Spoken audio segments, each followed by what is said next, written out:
Welcome to From the Ashes, the Dungeon Crawler Network podcast all about Ashes of Creation by Intrepid Studios. Bear witness to the rebirth of the MMORPG genre from the ashes of an industry that has left the gamers behind. I am your host, Aggelos, founder of the Dungeon Crawler Network and this podcast, and I am joined once again for another Phoenix Roundtable, our greater community segment where we bring people from around the Ashes of Creation community to talk about various subjects. This week on the roundtable, we have the one, the only Sinbad, one of the leaders of Vengeance. How are you, sir?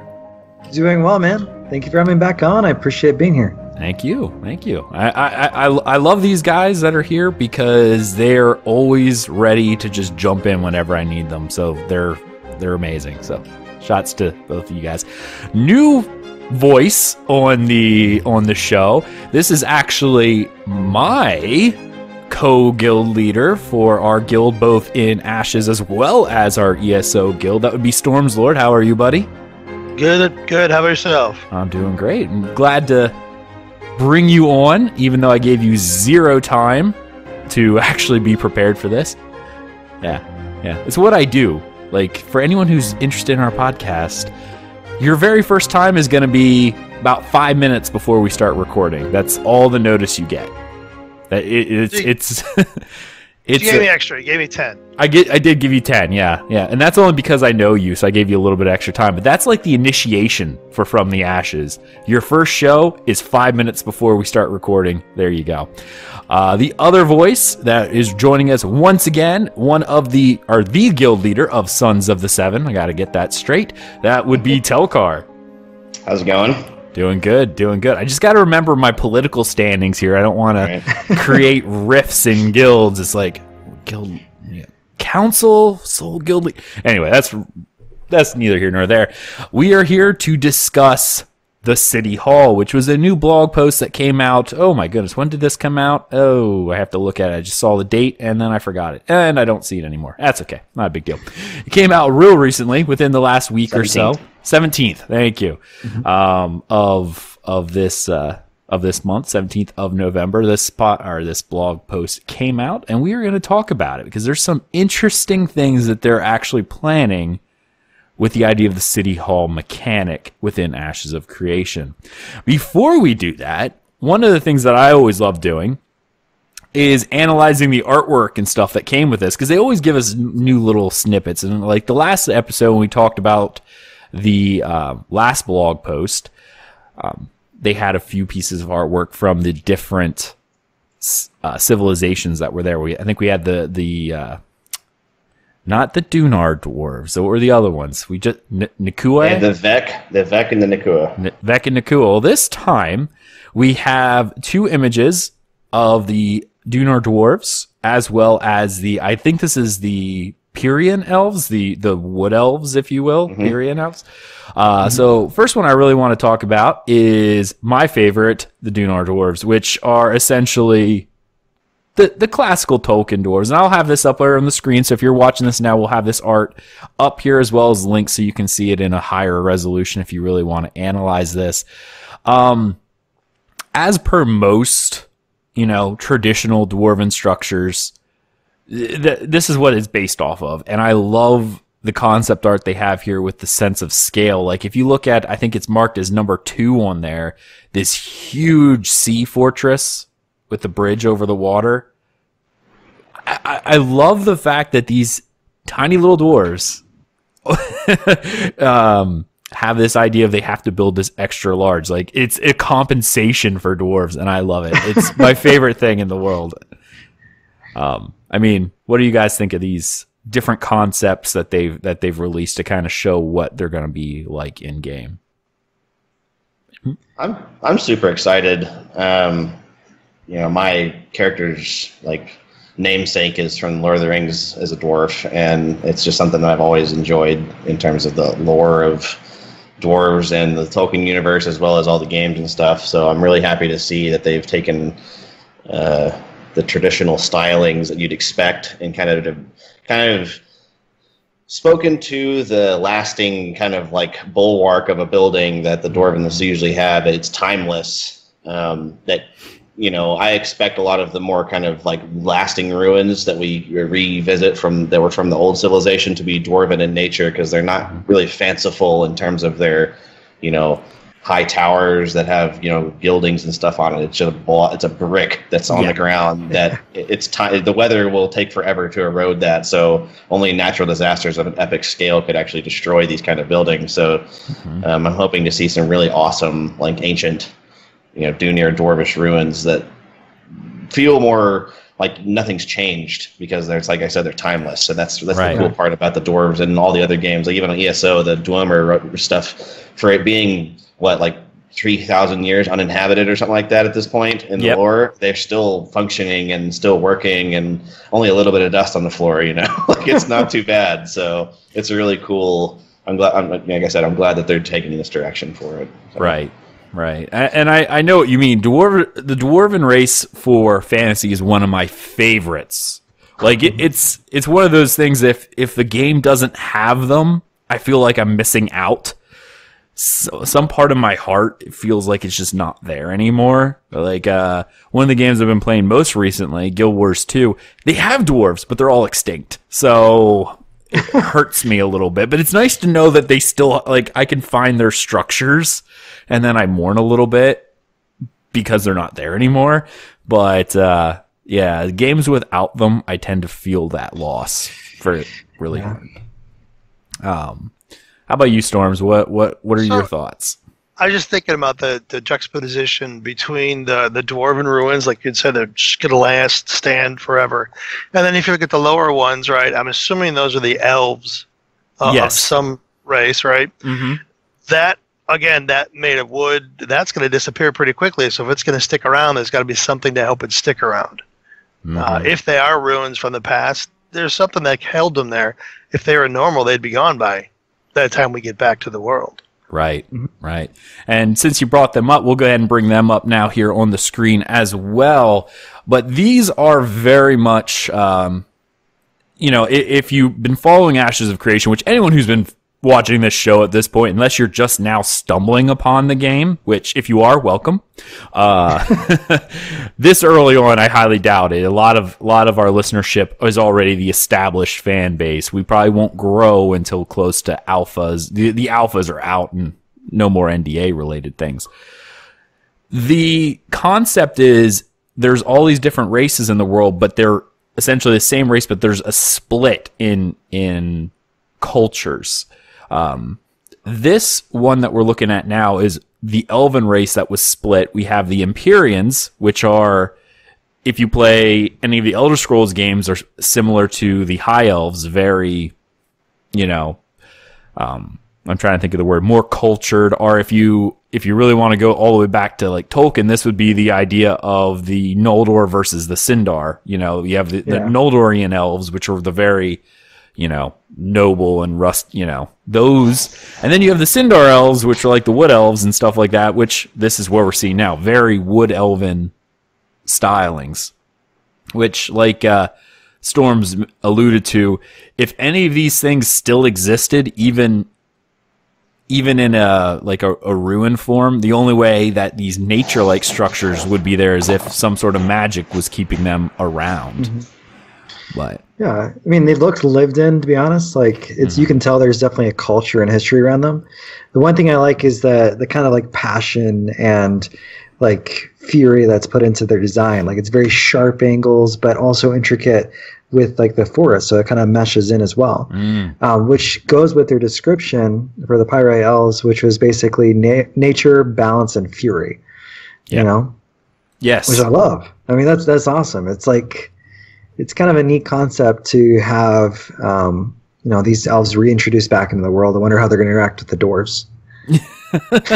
So that brings up a point. Like, so one of the things I always like considering when looking at these concept arts for the different races, what would a dominate metropolis look like for if it was mostly Empyrean elves? Like, are they going to be all on the ground, or is that like going to be like a difference completely where there'll be like tree houses and stuff? Like, will the actual city be more in the air? Like, I don't know. Like, that's something you got to think about, or will the building stylings just change? Right. You know, I would hope that there's a city for it, like, you know, a forest city, excuse me, somewhere in the game. Like, that's an option. If you built it up there, it could maybe it could be placed among it. If you're the other races, they'll be on the ground. But if it's a Pyrian, Pyrian, Pyrian, or whatever, or maybe a Nakua or something like that, where it's elevated. Like, you know, we have these walkways. You can see it on one of the concept arts. There's a walkway between some elevated structures. So is that a freehold? Who knows? You know, Galadriel's. What was her city called in Lord of the Rings? Oh, my goodness, I'm trying to. It's was it Calais? Oh no, I can't remember. Scalathion or something weird like that. I cannot. You know what I'm talking about, right? Yeah, I know exactly what you're talking about. Like where these like giant trees with like spires running around them. Mm-hmm. Like I could totally see that being the case with this. Like one of their main metropolises looking similar to that.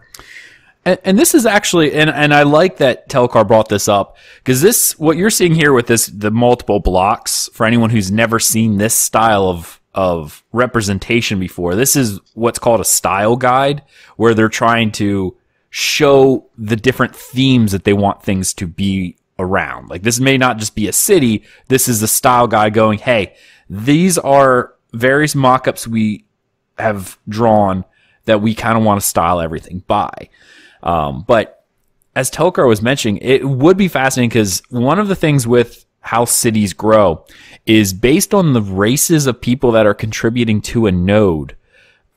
That's how the style of the city is going to grow up, right? Like if it's mostly these Pyrian elves, we may see buildings of similar structure, but I'm curious if the node itself, because obviously these things are going to be pre-built. Like I one of the interviews that I've spoken to before, they've already said all these nodes are kind of pre-built in a way, or at least templated. But it'd be curious if the templates change based on the location. So if like these Pyrian elves go into a giant open field, right? There's no trees or anything for them to build. So maybe the buildings are on the ground and stylized. Whereas if it was in the node grew up within a forest, they could do a forest area. So that would change based on the races that were there. So if Kalar humans or any of the orc cultures would move into the forest node, what would happen? They wouldn't build in the trees. They would clear the trees. Mm-hmm. So that would be interesting to see if they're going to do something like that. If a node is actually within a forest, if it's predominantly these elves, maybe the city will start looking like in the trees. But if any other race, they cut the trees down and build the city from there. So you lose out on the tree city, if you will. Or they could just ignore them and not really, they could build around them. Maybe, you know, like you said, cutting them down for certain structures and stuff, but it's like utilitarian use of the forest versus living with the forest. Right. I mean, if you're... I'd say, like, look at the number 2 image where the tree is growing through the building. Obviously, the elves didn't want to cut the tree down, so they built around it and made it part of the structure. Right. I think there's a few others like that. If you look at the total thing, and maybe number 7, it's like part of the tree. You know, Another race may not do that. They may just get rid of it. Right. The other theme that I see is water. If you look at number 9, there's a waterfall in the background, which makes you feel like the kind of position, depth of field of this one looks like it's hanging off the side of a cliff. Like, yes, that's kind of cool. Like that brings up a lot of possibilities for what cities could look like and what they're visioning for certain areas of the game, like a very rugged fjord area or something like that may have cities that are vertical, you know, where it's layers of switchbacks that you move up to get to the higher level stuff, which is freaking awesome. Taken into account, like what you just said there with like hanging off a cliff, imagine the siege possibilities for cities like that. Yeah. But I mean, there is an example of a ground only house, which is I think number 8. Right. Which you could see there. That's very. But it's funny you mentioned water. Every single one of these has water in them, with the exception of 6, 5, and 1. Like there's a lot of that water and nature motif is very strong within. Well, obviously they're wood elves. For lack of going for their official name, they are wood elves. So that I really like these guys because I've loved Tolkien's writings forever. I love the Sindar. I've always liked them as a group of elves in my younger days and my nerdier days. I even learned the language of it. I could write it. I could speak it. I don't ask me to do it anymore because it's been like 15 years since I've done it. But yes, that was the level of nerdom that I had, and I loved it. If this follows at all some of the stories of Tolkien, you could have the dwarves moving into the forest and then Ents being created to stop them from turning it down. Right. I love it. Or the humans. Or the humans in general. Yeah. Mm-hmm. The waning of the elves and there we go. Speaking about water, they actually have water in a majority, well, not a majority, but a large proportion of the dwarven ones too. Like, the ocean one, there's a ravine with water. There's one that's like in front of a vast, like a lake. And then there's one that's like in the middle of like a, valley lake kind of stuff. There's a lot of water stuff on these ones compared to the well, obviously Nakua is coastal, almost all of them, but the Vec ones didn't have any water in them at all. They were more like out in the plains kind of thing, it seems like. So, well, I mean, the dwarven structures almost incorporate water as a form of natural defense because obviously you use water to combat dragons, and dragons are always around when dwarves are around because they both hoard treasure.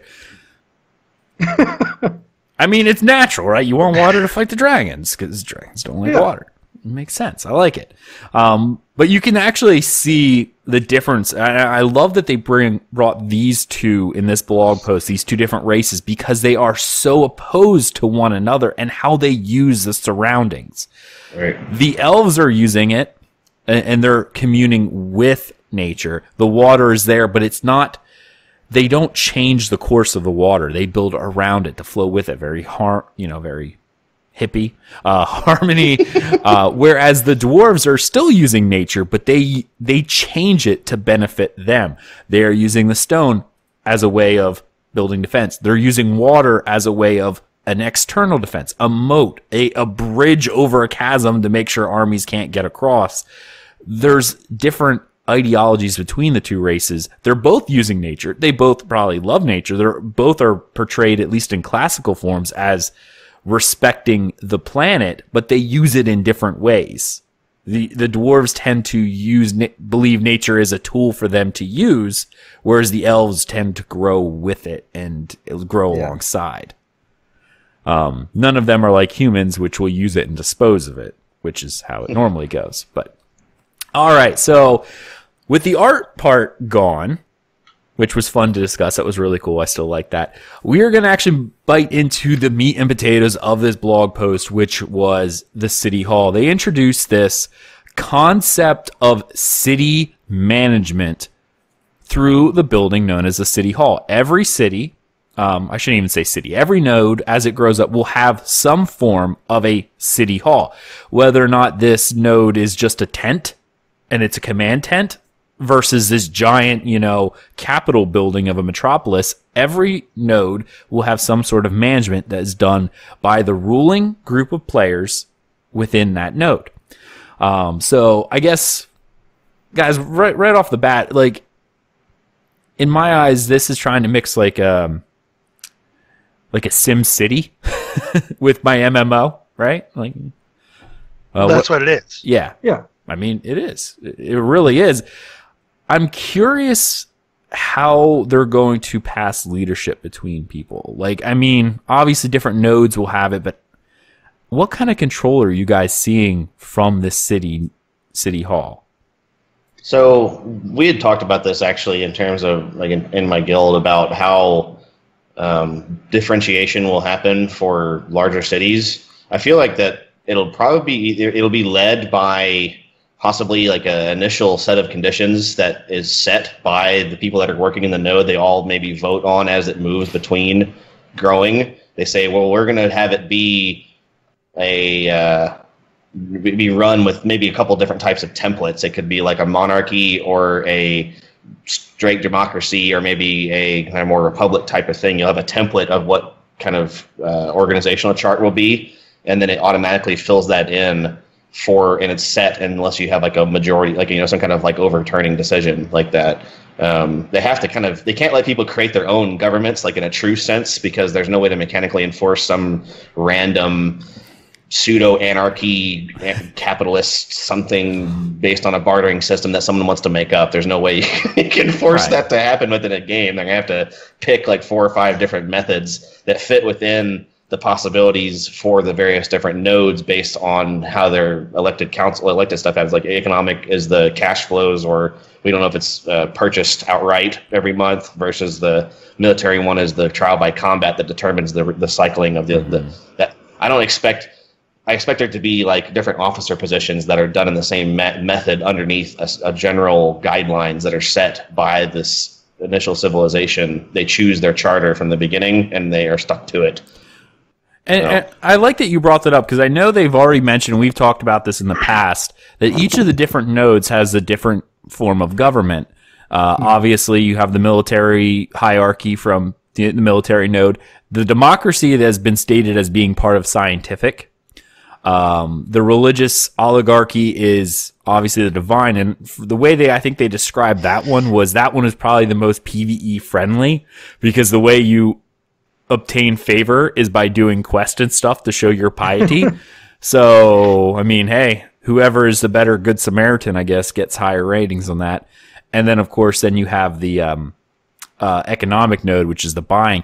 Do you guys think I know they've said they're going to have these different nodes and it'll be random, but do you think that it's going to be choices at the beginning to determine, or is it going to be preset and you go to level up a node and you're like, darn it, it's military, and, move on? I think that they said that in one of the streams, actually, that it was preset. Yeah. Mm-hmm. That it was kind of like luck of the draw, essentially. Like, okay, I'm going to this one. Oh, it's military, or oh, it's a scientific. But I think it is going to be preset.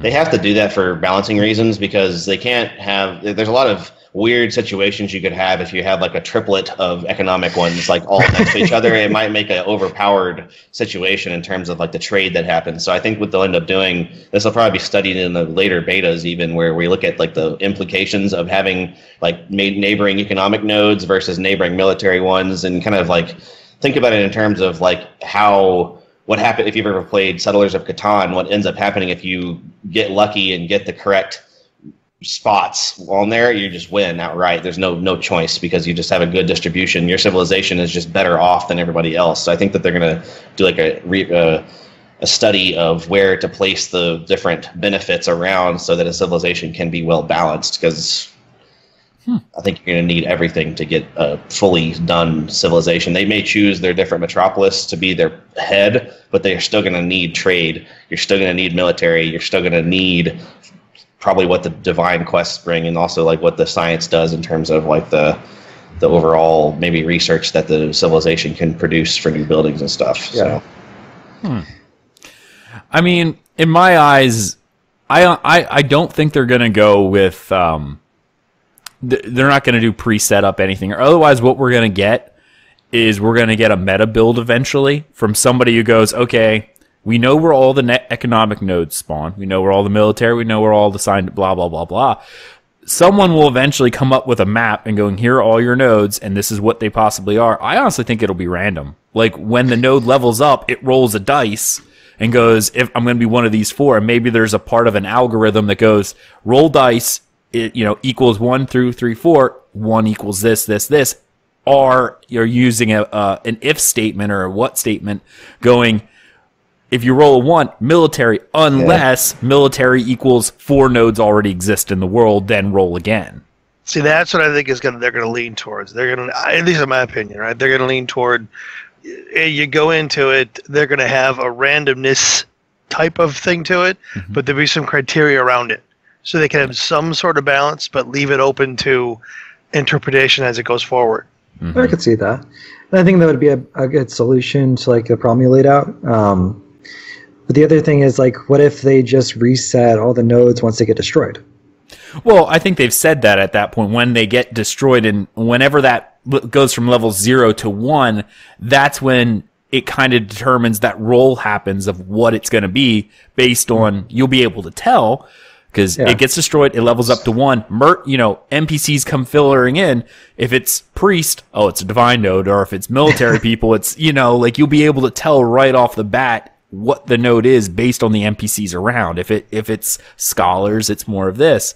I think they will reset. It's just, you have to have that if statement if you're doing random, or else by some odd, I know as unlikely as it is, but every node all of a sudden starts rolling military. You log in going, but every node is military. We have no economic. We have nothing because somehow or another the RNG god said everyone's military. So so the randomness thing is interesting, but we have a confined world, like in a maximum number of tiles, whatever you want to call them, for these systems. I don't see. I think that you're right that there will be a best practice. Like you're to have the best civilization, you need a combination of 4 of these and 4 of those and 4 of those kind of thing. But you got to remember is that there will be a constant fight for trying to grab that stuff. So basically, a known quantity makes people try to. They have to be able to absorb all that right off the bat. So let's say beta 2 ends and we're going towards launch. If it's a known quantity, people are going to be sitting there. The organizations are going to be prepared for a specific kind of what they want, but they may not be able to handle a increased load in terms of another group trying to push in along a known path towards them because they're not prepared. The beta didn't prepare them for that. So I feel like having the set system, as long as the betas are quick enough, where maybe the persistent beta doesn't last for like a timeline where we get empires that are set, like, and you learn what is really good. The betas are just enough to where you barely get it. And then that brings up a point that I think Steven's going to do something like this. We're not going to see any lore. We're not going to see any final mechanics through testing. And then at launch, it's going to pop, and we're all going to be thrown into this. What the hell is this? Like it's going to be, wow, we're not going to have any idea other than the structures and the places in the world. Right. The mechanics are going to be shifted around to where it's all unfamiliar to people so that they have to be a organization that can adapt or they will fail. One other thing to consider with that, like you were saying, people are going to be fighting. Resources are randomized in this. So you could basically have this ideal layout, but the resources may not be there, so you may not be able to create a node because you won't have enough to be able to actually put into it so it can grow. Like the metropolises require a steady feed in order to keep up, otherwise they get deleveled. So I think that's going to help kind of mitigate that as well. The other thing is that what happens if one guild decides to build up their metropolis on a wrong part of the map, and that screws up the whole configuration? It may not even be like a different enemy guild. It may be an internal conflict. It may be like, well, we started off all on the same page, but now we want to do something different. We're going to shift the council to doing, we're going to try to put, instead of the metropolis being here, we want it to be over here. And we're not fighting each other, but we're trying to come to an agreement. So that resource pull makes the gaming thing change, especially as we learn more mechanics and maybe kind of get a hint of what might be coming, kind of in terms of the node flips and stuff like that through some sneak hints in the lore. Maybe whatever, we don't really want to wake the dragon. We want to wake the great troll or something. Somebody might want to make that change. So the dynamic nature of it is a good thing to have already on a static playing field, in my opinion. So exactly, that's my thoughts on that. Right. So assuming that, since we've kind of discussed how these nodes are forming, like we always do, assuming that we already have an elected government, however that is, and whoever that person's controlling, we have a city hall built. This is where we start entering the SimCity type of control within the game. So we're going to actually talk about a few things that were hit on and that were mentioned, and I think it's kind of neat that we'll be able to talk about it. One of the things here, and I'm actually, guess what, Sinbad? I'm using your notes because yours are even cleaner than mine, because I looked at my notes. I'm like, I think we have a lot of the same points, except for I think you have a few more than me, but yours are cleaner, so I like yours. So we're going to go down your list. So this show brought to you by Sinbad, not Aggelos. I'm literally just doing the audio for this one. So I know one of the things you have marked on here is when you first get in and as the node levels up, you're going to be limited by slots with which you can use to open up shops, etc., and can be expanded. How are you guys seeing these limited slots grow, and how do you think your building choices will actually affect the game, and how will what choices you make grow a node? Is that too complicated? No. So for me, like it essentially makes it so that there's immediate limited resource, right? So basically, in order to be a merchant, you have to essentially bid for these slots. You know, in order to be like able to set up shop and basically be profitable, you have to actually potentially pay out for it. You know, especially if someone's already established there and everything is already full, you know, they could essentially charge top dollar for you to be able to rent out their slot, or be able to buy it from them. So it creates a whole new economy around that of real estate, essentially. Oh, yeah. Storms and I can tell you right now, with our ESO guild, the concept of guild stores and guild kiosks have been around in that game for quite a while. And because they use a blind bidding system. There's certain nodes within every city. There are kiosks, and guilds can bid on them based on the amount of money they have on their guild bank, and whoever wins, that money is deducted. They lose that, and you know, then they get the stall for a week.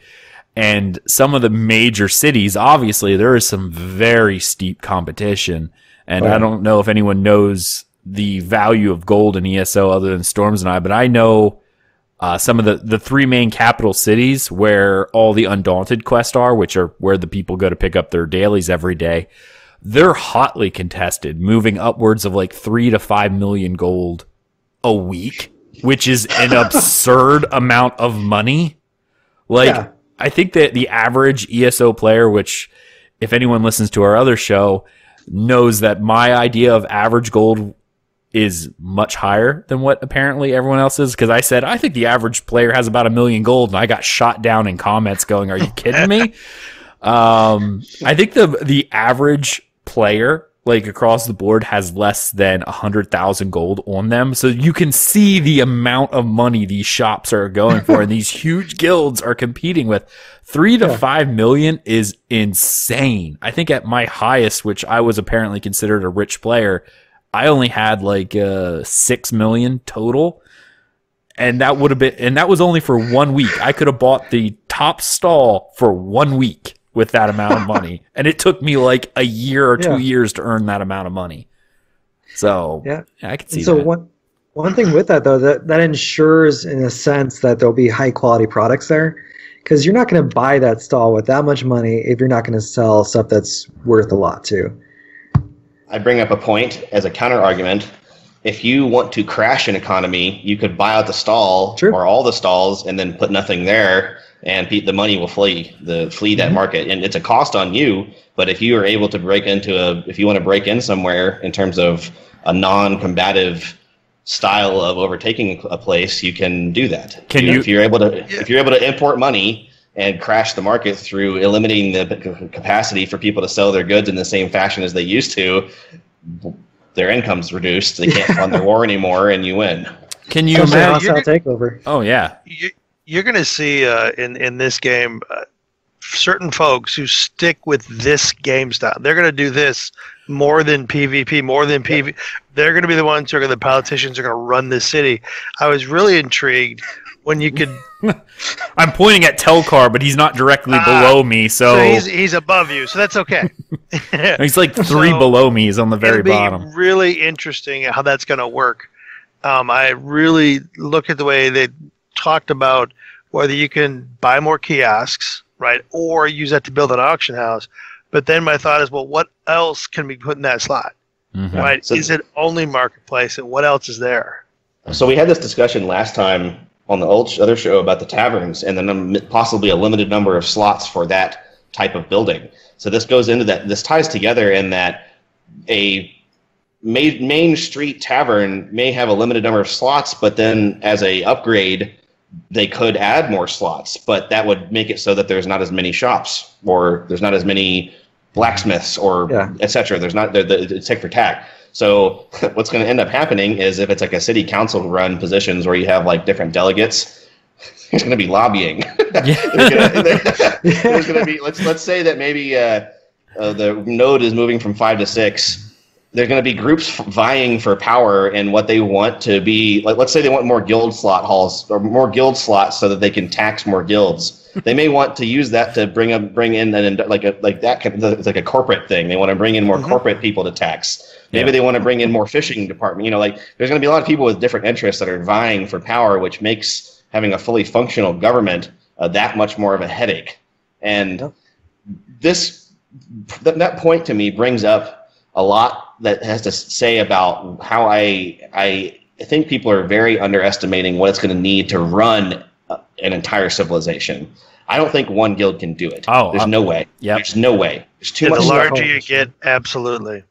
It's like who wants to literally run a 2,000 person city? Like that's basically what you're doing. Let's share that load across a couple other interests. And here's the thing. I know we have a couple people within different communities. I know, for instance, DCN is a fairly large community. But I can tell you right now, of everyone in our community, we talked about this, our guild ratio within our Ashes Guild versus the amount of people in our greater community is only like 10%. Even these huge mega corporation guilds that have thousands of players, you're not going to have 100% play retention for this game. You may have a very high percentage at the start, but then people tend to dip off. I know our ESO guild, we were capped at 500 people, and then we had to open up a second wing at launch, and now we're down to about 350 or whatever when people stopped playing and we started kicking in actives and shrunk it down to a manageable level. These large nodes, you're right, a single guild might be able to run a village or maybe even a city if they're very large, but when you start getting up into the I can't remember what rank 5 is. Rank 5 and 6, the two largest, Metropolis being the largest. City Metropolis.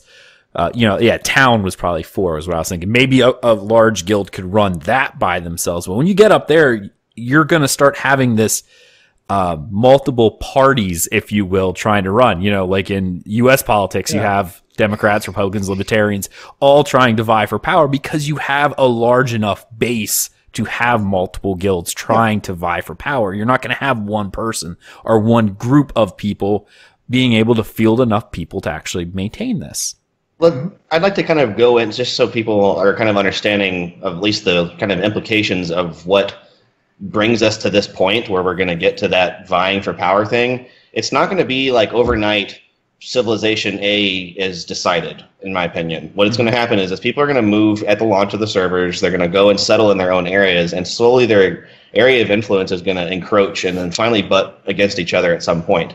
Some civilizations will say, nope, you can't come. We're not going to, nope, we're done. Like, we're fighting with headbutt. Some places will be like, look, yeah, we're similar interests. Let's make a coalition. They merge. So that's an undecided thing. You may be able to plan that, but in the most part, I think it's going to be very kind of chaotic at the very beginning as more of the boundaries and overall limitations of what people want in terms of like some individual guilds may not want to have other influencers come in, but just because of that, they're not able to concentrate their power. Like they can make it this one place really built up, but they can't be as wide, so that there's going to be a lot of like overall shifting based on the I think more of the common man or the whole versus individual groups in this game. Right. That's what determines the future of it. So you are right, and I like that. Everyone at first, there's going to be a couple factors in this, and I'm going to add to Telchar. I'm actually agreeing with him 100%. People are going to go out and they want to do their own thing. That's what everyone does, right? But there's going to be a couple factors. They're going to go out there, they're going to start their node or whatever, and either A, they realize, wow, this is a lot harder than what I thought it was, and we don't have the manpower to do this, or they get taken over, right? Because they don't have the manpower. But not everyone, like you said, then there's that second half, because not everyone has these imperialistic tendencies. They're not going to want to expand. They just want to play the game. So what are they going to do? They'll start on a small node, and they go, this isn't, we don't care. We're not growing fast enough. But Sinbad and his group is over here. We can just go into their city and merge with them, like we don't have to join his guild.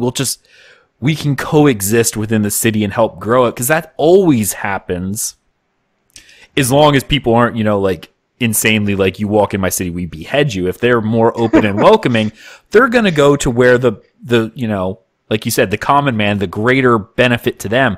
I'm tired of sitting in this level 2 node with no resources. We're migrating and joining the big city. You know, I'm moving to New York, and that's going to happen, right? There will be a lot of economic migration within the game, especially at the very start whenever things are in flux. And it kind of brings up the next 2 points we're going to talk about in terms of trade and taxes. Certain incentives might bring people in that a very dedicated group that wants to build up their civilization might sacrifice themselves at the start to build a better entity for the whole, bringing in the bourgeoisie, whatever you want to call them. You know, they're still the elites, but they're sacrificing all their time and energy to dump it into the civilization to build it up so that it supports the heavy, like the total industry kind of thing. You know, it maybe becomes a household name where this is the trading hub of the server. People know that city because of maybe these 4 or 5 different trading guilds. They all live there. You know, if you want to get something made or crafted, we gotta go. You know, that's the only place you can get it, and that brings in that money and concentrates the wealth even further on a greater sum. We can bring up the point some guilds may be able to do that. I don't foresee it lasting. No. It might be for a while, but I don't think the game will support single entity ownership of stuff for very long. It would definitely be in flux. And I think that's one of the things where alliances will really come into play, you know, making sure that you have a very strong alliance group. Because with that, you can at least hold on to it for a bit longer. Right. Maybe not forever, but for at least a little bit longer. Right.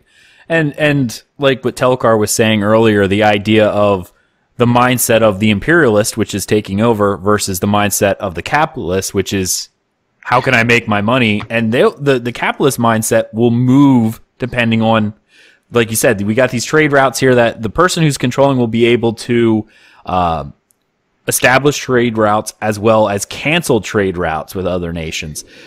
The imperialist mindset, if you canceled trade routes with us, will go, we're going to war. The capitalist mindset will go, I'm moving to the city that, you know, canceled with us because I'll just move my shops. I'm not really tied down here. I just care about, you know, the almighty dollar at this point. We can use the Iron Bank of Bravos example if you really want to think about that.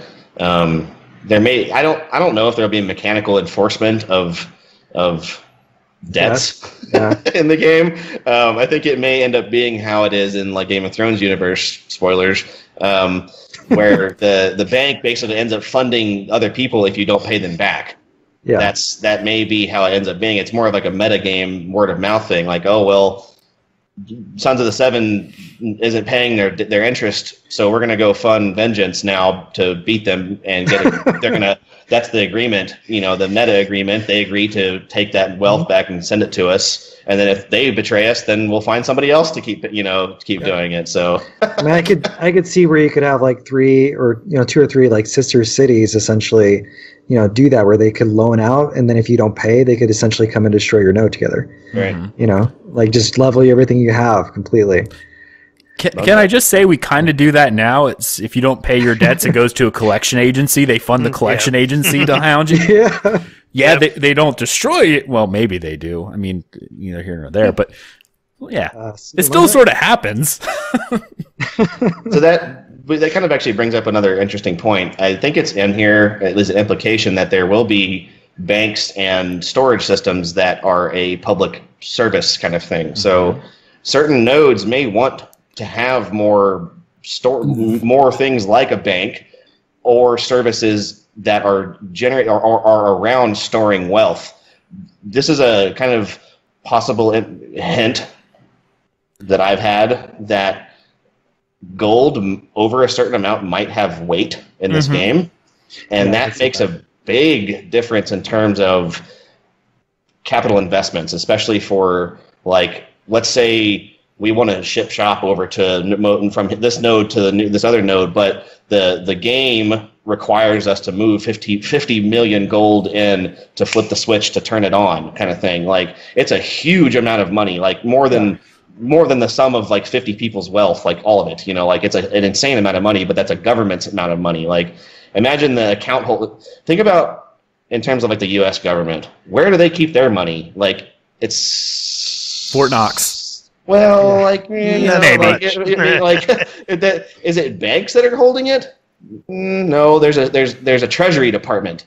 that holds it, and it's like in a weird state that it's not actually accessible by the public because they're not using that for, you can think about it like that. The government may store wealth in terms of gold bullion somewhere, and they need to move it. They're going to probably have the most epically guarded caravan ever to take shipments of gold from here to there. So it also creates movement though in the world as far as like wars go. If you know that this node's gonna be moving X amount of money, you're gonna mobilize everything you got to go try to take that from them. That's where you hide it in the cart, and when they stop you, no, it's just rice and beets. I swear. Well, that gets into the if we're able to initiate transports and stuff, you can do the false flag event where you set out a heavily armored caravan that has nothing but rice in it, and then whenever it gets baited in, you look at a minimum level of who had that knowledge, and you start to find out, okay, there's the leaker right there because that's the only person that knew that this is this, and oops, got him. Yep. And we've all danced around this subject because we all know it, but for those who actually don't, I want to reiterate this. Banking and storage is local to a node.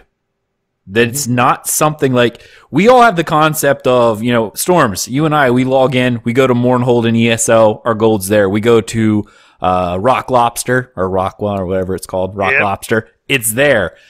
In this game, that's not the case. What you store in City A will be there. And when you go to City B, you may have to open a new bank account and there's nothing there. There's no electronic movement of funds.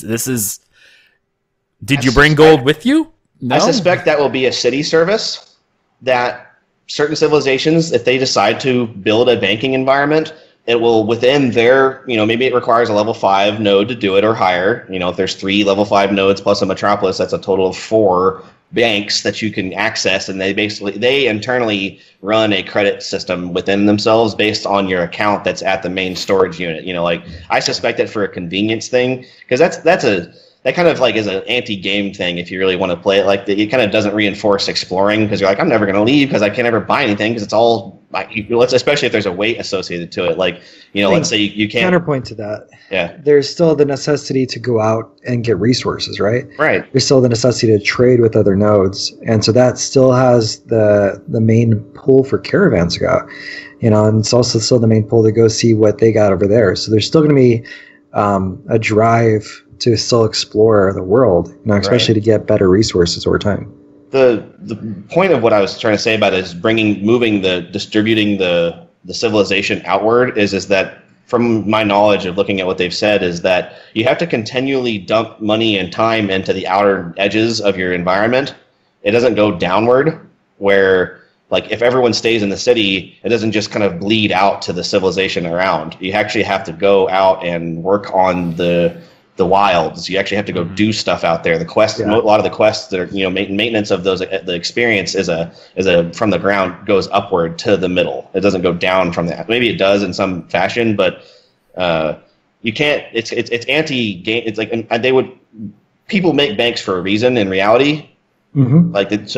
They need to kind of simulate it to an extent, so that you may not be able to make like a house purchase at the new thing, but you have like a withdrawal limit. You may be able to take out 1,000 gold from your account. It's not actually at that bank. It's at the bank that's, a 30-minute ride. Let me ask you a question. As far as before we had credit cards, before we had checkbooks, before we really had like instantaneous transfers of wealth, what did they do back in the day? Bill of credit.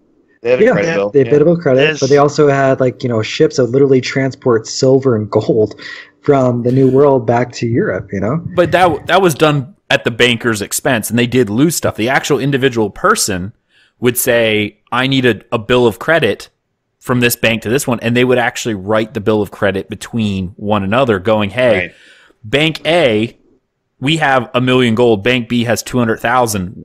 They have a spoken agreement, and they send messengers back and forth constantly. Go, how much money are you storing right now? That way we know what we can write a bill of credit for.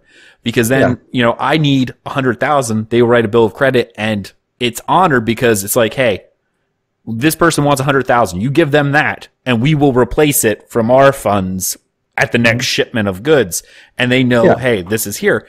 But there are oftentimes the bills of credit where you would write it and something would happen. The bank could not cash it. This was actually a common thing. One of the shows I was watching was about the Medici in Florence, about their banking empire and how bills of credit would actually be declined if the bank did not have the funds to honor it. They'd be like, yeah, we can't accept it. Regardless of the fact that you have the money, we can't honor this bill of credit. And it's if this local supply was not enough to manage. Yeah, so that goes into the transporting of the wealth back and forth, which would be a city service. Like that's part of the taxes. Like, if the money actually needs to move out to that new bank to fill the current debts that the bank, the bills that are outstanding, they do it with a pool, but then that gets refilled from the federal banking system, and that's where you could have a federal banking system, whatever, the civilization banking system. Now, but what if we have our own banking system, right, where the city sets it up, or the guild or the group within that city sets it up? So that is how they're going to make their money. They're going to make it with banking.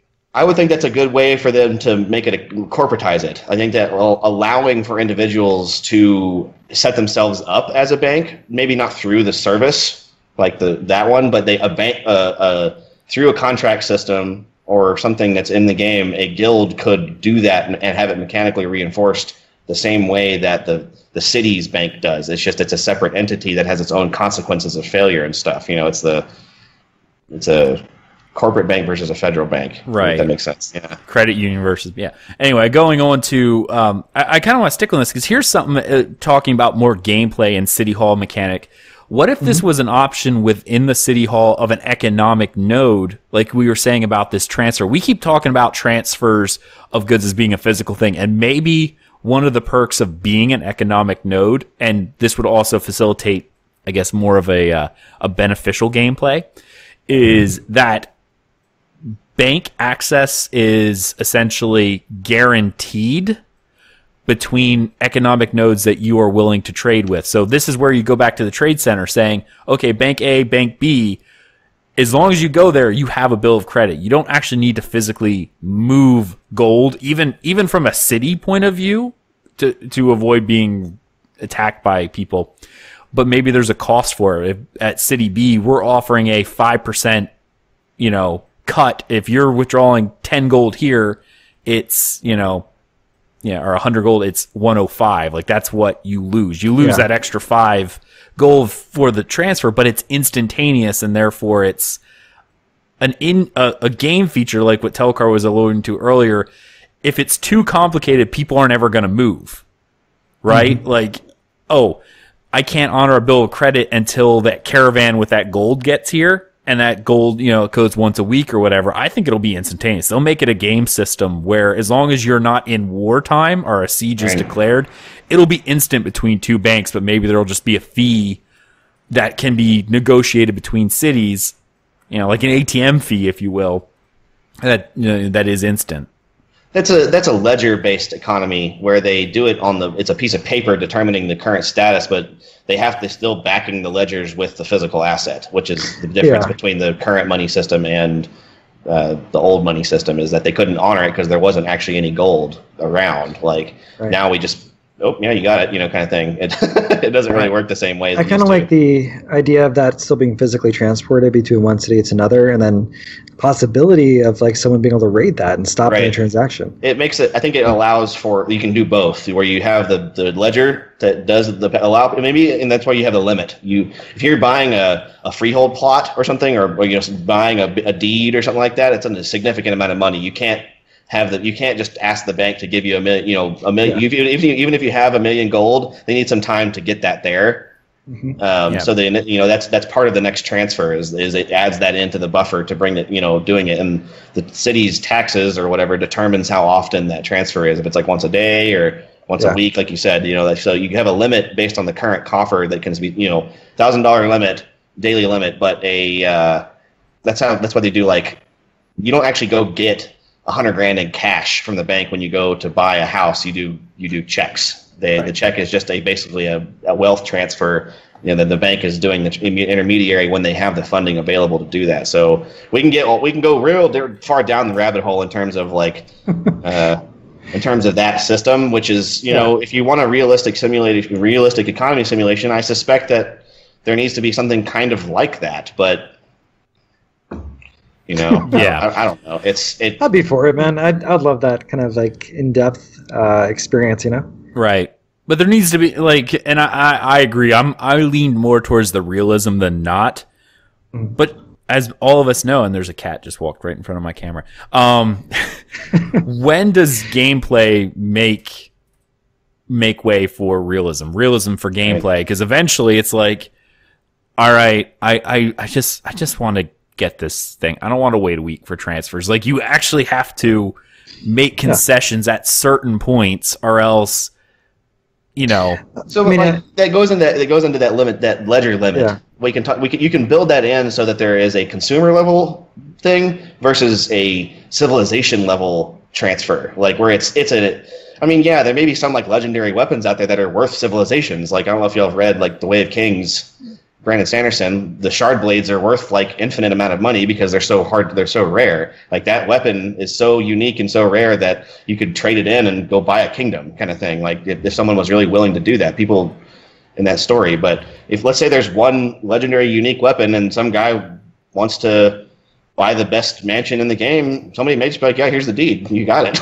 Right. You know, like that's what that is a wealth identity that I don't know if gold will be constantly kept for evaluation of civilization's wealth. Like, for example, the total wealth of the civilization is they put 10 million into their bank, they put 10 million into their market, they put 35 into their guild stall things, whatever. They put 100 million into the wall, and now that's their total net worth is this, and then they produce this much cash flow. Like, it's not 135 million or whatever number I said the sum of in gold. That doesn't exist. It's done through a evaluated amount. But that's the way that's the way it works in the real world. There is cash out there, but there's a lot of things held in asset. Right. Point. Because that comes into the idea of liquidation. When you need to liquidate it, you're not going to get the exact value because you're trying to get it out quick, and you're like, well, what can I get from it right now? You know. Let's move on to these last 2 points, because otherwise this is going to be a very long show, because we're near the end already. But we still have 2 more points that I really wanted to set up, which kind of work. Well, they're not together. Diplomacy options that city leadership will be able to set and target specific individuals of other nodes as combatants that are like essentially a kill on sight list. And set other bounties for them to pick up. So you'll actually be able, as a city leader, to be able to essentially declare war on a sister city or, another city in the way, which is something that I know, like, DCN as a guild organization will do from a guild organization, but being able to actually market that any citizen within a node. This is the cool part, that you can, by anyone who is a citizen within that node, you can make them a kill on sight target by picking another node and saying, these guys are the enemy, so now they can wantonly kill you because we're now at war. I think that there will have to be immigration control in this system like this, because if you don't, then infiltration of that, so we bring up the example earlier about a rival entity bringing in an insane amount of cash to buy out the current market, basically, and then not supply it through the mechanical enforcement of their new rule during that slight period, which would crash the local economy, as well as possibly buying. You can do other things like buying up all available assets and then flipping them out and price fixing, because you're the whale basically running the market at that point, because you have all of the assets able to shift the price upward to where the regular day's trade of copper is no one can buy anymore, because it's all 50 times more expensive now. You can manipulate that if you have enough money. If you, as a government leader, want to limit actors like that, you need to be able to study the lay of the land and say, well, we don't really want people from trading group A to be able to bring their stuff in. They live in city A over there or whatever. We got to make sure that they are not allowed in without paying a crazy tax or something like that. Like you have to have that drop down kind of like toggleable thing for enemy or even neutral or even allied groups, because if you don't, it'll be unknown what happens in the constant shift of the landscape of people moving around, trading, fighting, that kind of stuff. I mean, that exact same thing more or less happened during the Civil War with the idea of the Confederate versus the U.S. dollar, making them illegal, saying you can't accept these because it was a way of inflating the economy. The people who were there were like, we just want the money, but eventually people were paying with like Confederate dollars, and they'd bring it to the bank, and the bank's like, federal government said we can't accept that, you're out. Sorry. Right. I mean, for me, this seems more like a way to essentially, well, first of all, assassinate, right? Like you could essentially go ahead and target an enemy leader of another guild and then just keep going after them, harassing them as much as you want, make their life as difficult as possible. The other thing as well is that, you can basically essentially have a bit of a sort of like pseudo law enforcement. Right. When I read that, pseudo. Go ahead, sorry. That's all right. When I read that, I read it a little differently. I think the way you picked it up, I read it as they could set foreign citizen of enemy states. You could target the individual, not necessarily of an entire city, but an individual attack. That's going to be a different way to approach it. Well, and as building on what Stormzlord says, this in my eyes, and this was a question that I had, and I think I even brought it up on maybe the last episode. I feel like I brought this up, maybe even private conversation, that the ability for the leader to actually declare someone to be an outlaw. This would be a way of them going, Storms is a known PKer. He is now an outlaw within our city for crimes against our city. He is now banished from our city. NPC guards will attack him on sight. Anyone can kill him as long as it's within our zone of influence without incurring a karma effect because we declare it as legal. Yeah. Yeah, which is insane. That's like the power for that could be really abused, first of all. I mean, like if you get the wrong leaders up in there and they just don't like your face.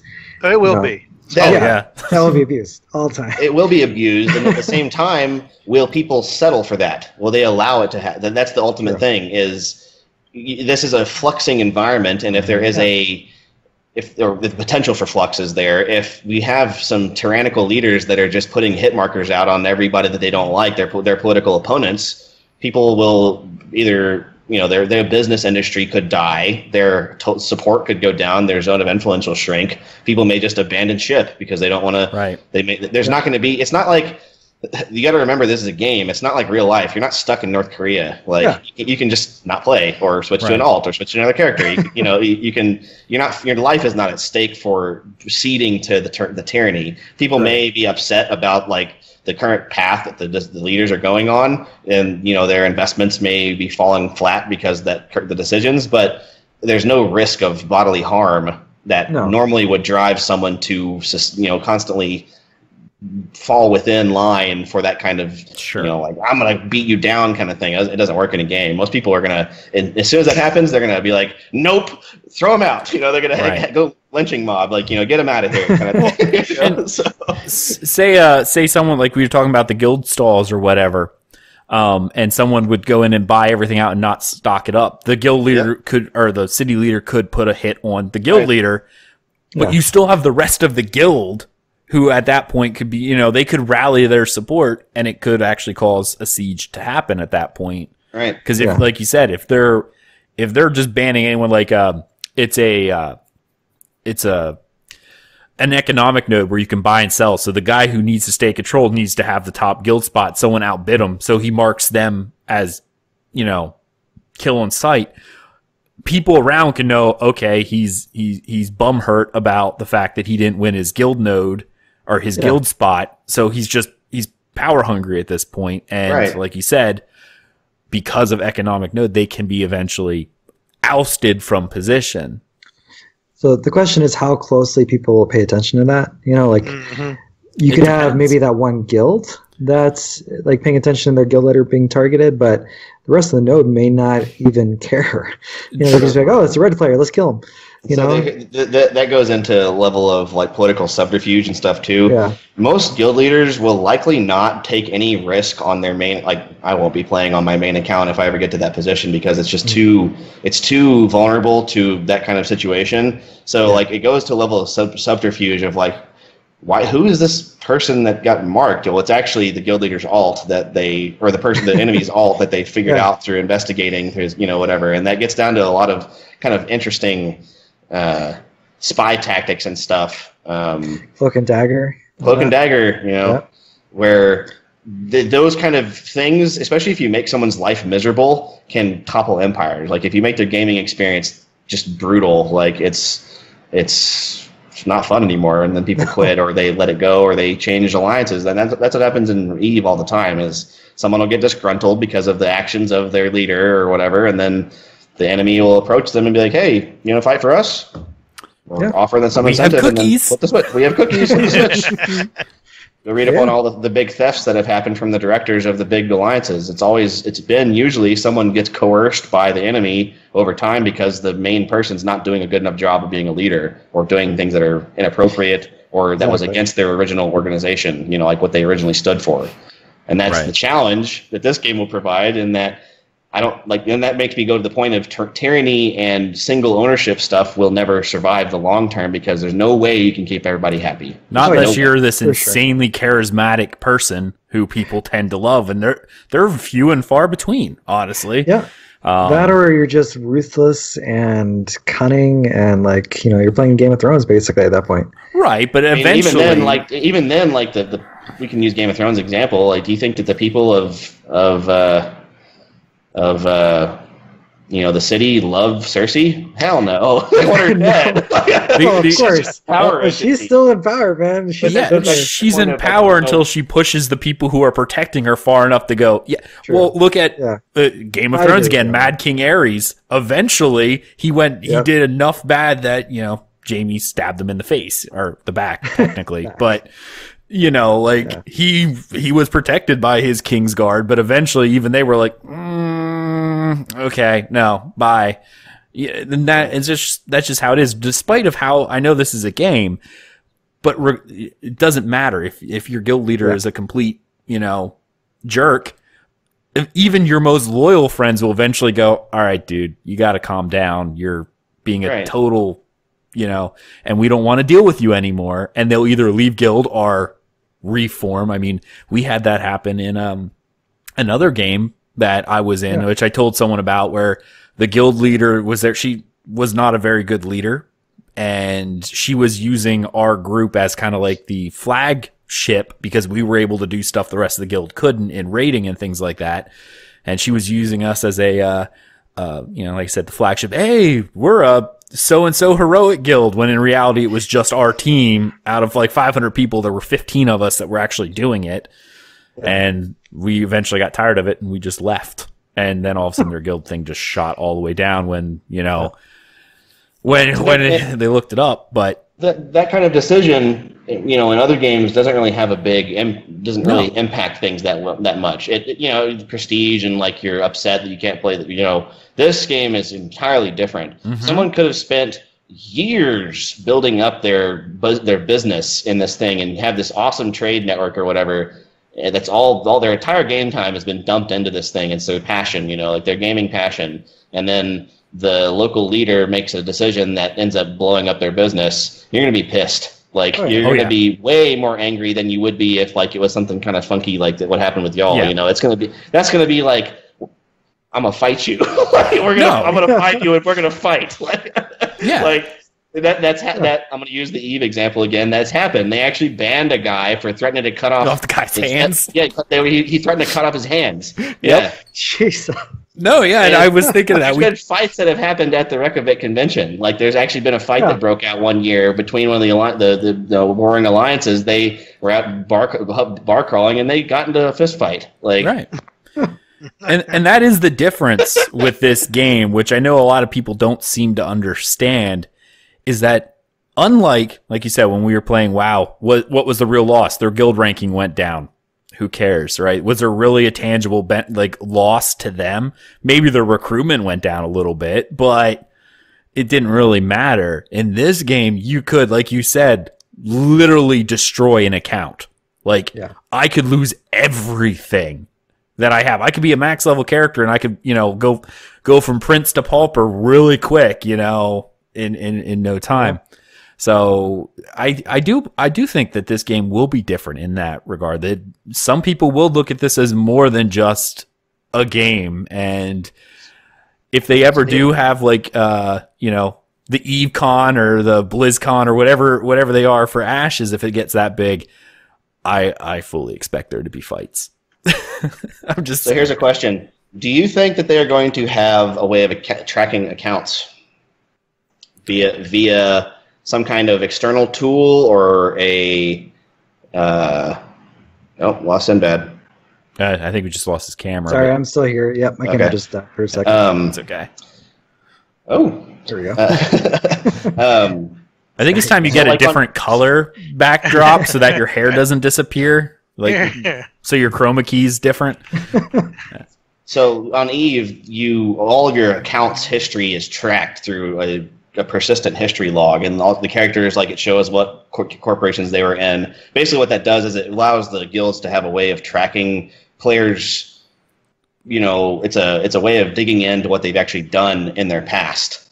So that brings up a point that if there's no consequences for doing things like being a mole or whatever, the person's name is, but that account, they could just make another character and then do it. Like, so that's Eve's protection for that, is that an account is tied, like all the characters are tied together like that through that, and there's an API backend that they can use to check your connections and stuff like that, so that people are protected from moles, from known enemies, that kind of stuff, because there's serious consequences for letting in enemy actors like that, especially if you're at war. Like, that's if it's a simple recruitment process and they just are a really friendly and outgoing guy, whatever, they could just rise the ranks up to the city council member and then wait for the right opportunity. There it goes. It's called social engineering. There's no recourse for the organizations, and that's possibly a flaw. See, here's the thing. I know Steven has already said that he likes that. Yes. I honestly don't think there's going to be a way to track from an account level. I think from a character level, yes, you're right. Because one of the things that he was even mentioning was guilds are not account bound. It's character bound, because he likes the idea of creating an alt for a spy. I don't think you're going to have that level of tracking. And I don't think it's going to be designed that way. I don't think they want it to be designed that way. I think so. Like, the way things go, like, a lot of times what happens is, it goes down to even people like using like a voice modulator and stuff, so they sound different when they're doing interview. Like, so that's how crazy it gets. Like, they'll go do it. They'll have their public voice, and especially like a well-known leader of a guild. We have our faces now too. Yeah.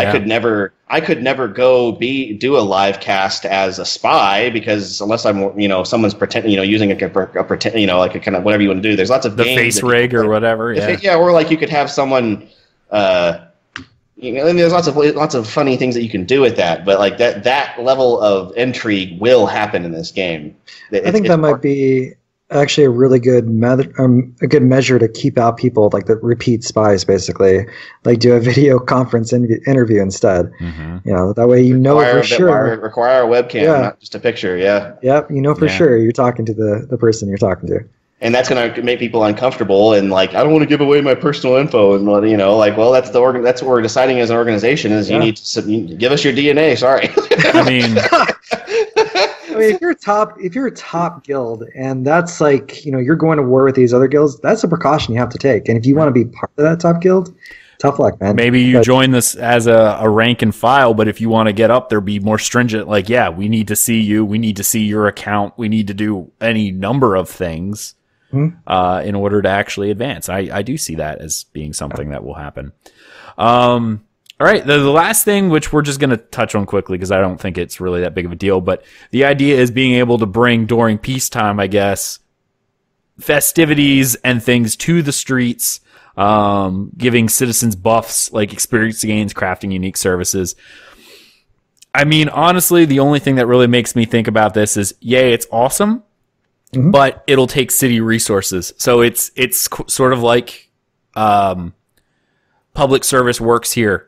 how much are you going to donate of your city works towards this versus making sure your walls don't collapse? You know, so there's other benefits beyond like something like that. You got to think about like what, like, we'll use Game of Thrones again, but remember like their argument early on about like the King's Tourney. You know, it brings in a lot of people, and there could be special things that civilization could have like special spec'd into, like a talent or something that provides a unique experience or benefit or an item or something like that that is custom to that civilization that you can't get anywhere else, which draws people in, like foreign visitors and stuff, that brings money in. So like the city would decide to host the event based on, like we have a public spending, money, budget or whatever. They could say they're going to spend 100,000 gold or 100 million gold on this thing. And we expect it to be a return because there's going to be merchants coming in, money's coming in, people are going to come be looking at guilds, looking at, that kind of stuff, looking at property, that kind of thing. And like you said, what was talked about earlier, tax rates and stuff. So yeah, every sale that someone's making, you're making a little bit of money back as, I mean, that's look why the church had holidays, right? Same thing. You brought people into the city to do stuff to bring in more money. Yeah, exactly. And I think that if you really think about it, just having nothing going on, just completely just commerce or military resources or farming, it just gets boring after a while. You need to keep up morale because otherwise people are just going to leave to find another places just the same as yours, Right. And I know Sinbad and I talked about this while we were waiting for other people to get on the call.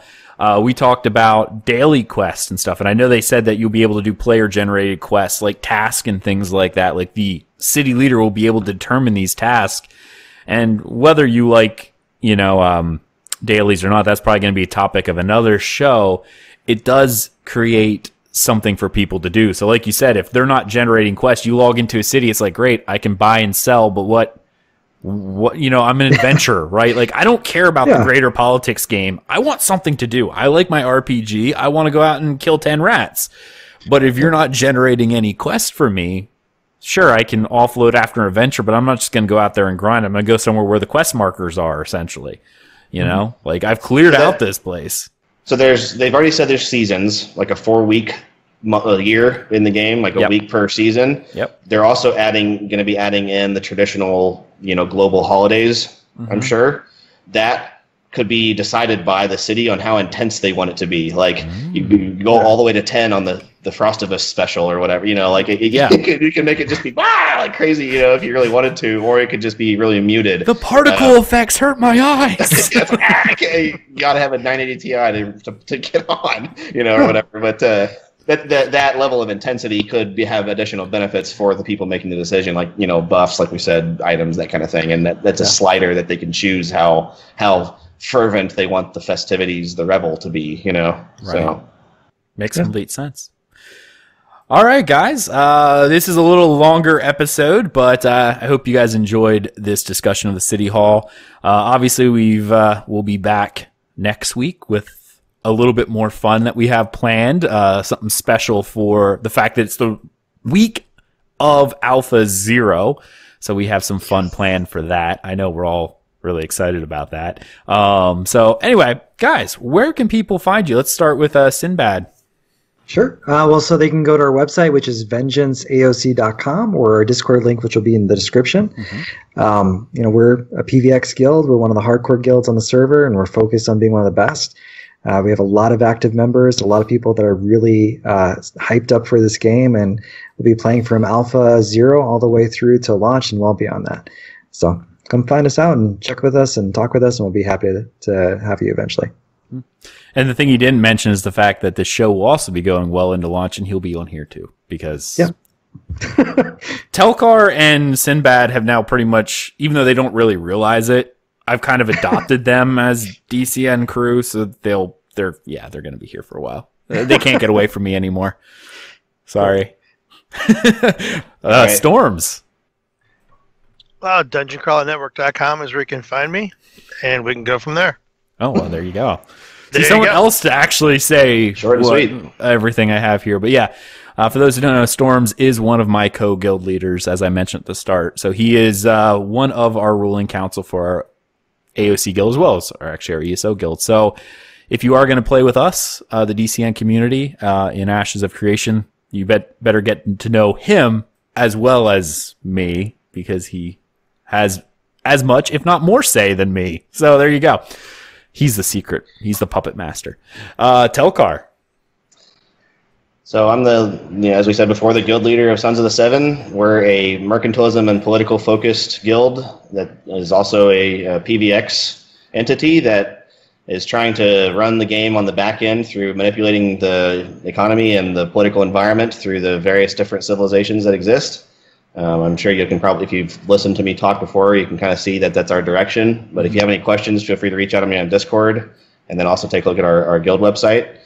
I'm sure those will be linked below. They will. And if you have any other questions or want to ask me anything about my thoughts on specific kind of meta topics that we brought up, feel free to reach out. So, absolutely. Obviously, you can follow everything we do, dungeoncrawlernetwork.com. That has links to all of our podcasts, including all past episodes of this show, as well as some of our other shows.